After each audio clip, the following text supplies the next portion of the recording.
How many times have you watched a parrot training video and realized you can't even get past the first step because your parrot won't even take the training treat without biting?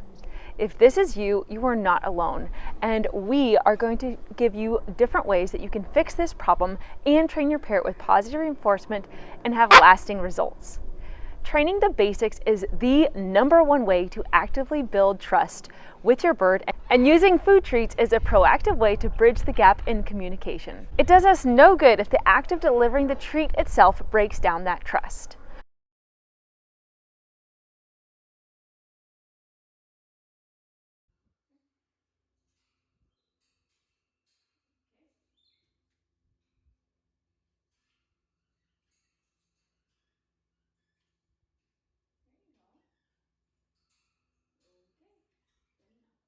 When we work with our parrots with positive reinforcement, many times I am using their favorite food treats. Now this isn't always the case, but especially when it's early and we don't have a strong relationship, I really want to build up that strong positive reinforcement learning history.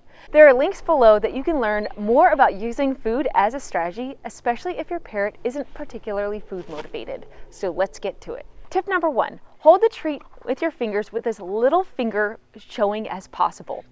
You don't want to offer your palm and you don't want to grab around all the sides. So we perch the little treat at our fingertips and we offer these really small treats because we don't want our birds to fill it up.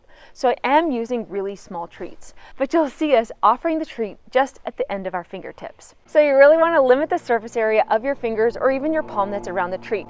If you offer your hand like this, they can grab as much of the hand around the treat, and even with your fingers like this. So you want to make it really, really clear that the treat is very easy to grab. If your bird isn't used to using small treats, then we'll use the smallest one that they'll allow, and we'll gradually get to smaller treats. Tip #2, move smoothly and with purpose around your parrot. In general, moving slowly around your parrot helps a lot if they get excited. You want to match your energy with the one that you want from your bird. Moving slowly around your parrot will also give them time to react, which then gives you time to assess their reaction and keeps the energy quotient of the interaction low. Keep your voice and your movements quiet and avoid getting them amped up when you are working with them. We one time had an intern that used what we call her circus voice. And that's kind of what we call when someone's like really encouraging around the parrot. Good boy, good job, what a good boy, oh you're such a good boy. And kind of maybe what you might call some baby talk. Now this is perfectly fine if this is something that you're not doing when you're training and you want to work with them, but it can get your bird really, really excited and it can be really distracting. In another situation, I was working with someone who had an Amazon parrot, and just before I was about to let this parrot out to see how it would interact with me, she came running up and got the parrot all excited. His tail was flared, his nape feathers went up, and it really sabotaged our relationship. So guess what? I didn't let that parrot out. So what this also means is that you want to meet your parrot slowly and allow them to come out to your fingers when you're offering that treat. I always tell clients when I'm working with them is to move slower than you think that you need to. Now this can kind of feel like slow-mo, but if you're moving slowly, you're allowing that parrot to reach out and meet your fingertips. And so what this does is it keeps us from shoving food at their face, which will all but guarantee a habitual biter to bite. We can also put them sort of at the end of their balance, which generally reduces their ability to bite. Now, if you're someone who wants to go beyond the basics of learning how to avoid getting bitten when giving a treat to your parrot, and you want to learn more about body language that is already sabotaging your interactions with your bird before you even start, and so much more, you can click the link on my description box or the pinned comment section below to download our Bird Behavior Kit. It's free, and it will teach you how to keep from getting bitten, to feed your parrot for better behavior, and a comprehensive starter kit for nonlinear analysis, which will really put your understanding of bird behavior into overdrive. Tip #3, you can place the treat on the perch or the bowl. You can simply reinforce your parrot in a bowl or on the perch if they are just too unpredictable to reinforce from your hand. Now this is an option only if your parrot won't rush at the placement site when you do so. We want a steady transition of calm behavior from the target behavior, as in the one that we are working on, to the act of consuming the reinforcer and back again. Now this is what a loop looks like, a reinforcement loop that is, and it's really important to the function of the behavior as we train it in totality. If it's calm, then we get calm. If it's snatchy, then we won't achieve our goals. Now what I like are those little bowls that you can hook on anything that you can put throughout the bird's home space or near or on their play gym, so that you can actually work your bird really smoothly and easily as you're building up the bird's behavior. Now you might think, we're not really training it to take food from our hand, but we'll get there, I promise. And as your bird's skills build, they will learn that the less they bite, the less they bite to get their point across.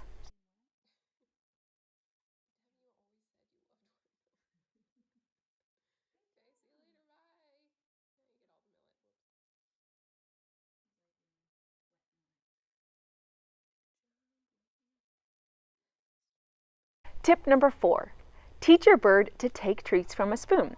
Now this is an option that I think is one of the best non-hand ways to reinforce with treats, but it can take some training. Some birds show a fear response to the spoon. Now notice here that I said fear response and not that I said that the bird was afraid. Showing a fear response is different than being afraid. I don't know what the bird is, and it might seem like a semantic argument, but it's important to train our brains not to make these assumptions.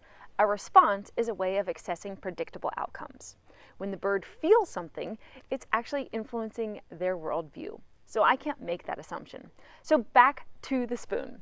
If your bird is reluctant to take food from the spoon, we can use some training to help them do that. We want to show food in the spoon slowly, having it at a certain distance away. When the bird shows approach type behaviors, looking toward it, relaxing, leaning, etc., we move the spoon away and drop a treat in a food bowl. So we'll keep using successive approximations, having the spoon come gradually more close, and always using when the bird marks calm to remove the spoon away from their space and drop a treat near them for them to have. Guess what? This is using non-coercive negative reinforcement and positive reinforcement. We teach the bird that when it shows calm, the spoon goes away and it gets a treat. Now, why aren't we just using counter conditioning? Because the parrot wants the spoon to go away, and that's what's maintaining the behavior. So just using food to reinforce approach behaviors does not appropriately address the contingency that's maintaining that behavior. Tip number 5, avoid scenarios where you have to use force or coercion wherever possible. We often make compromises with ourselves based on what we think our birds need. We want them to come out of the cage, but we can't get that bird back in the cage safely without having to shoo it back in, use a towel, or turn the lights out in order to grab that bird and put it back in its home.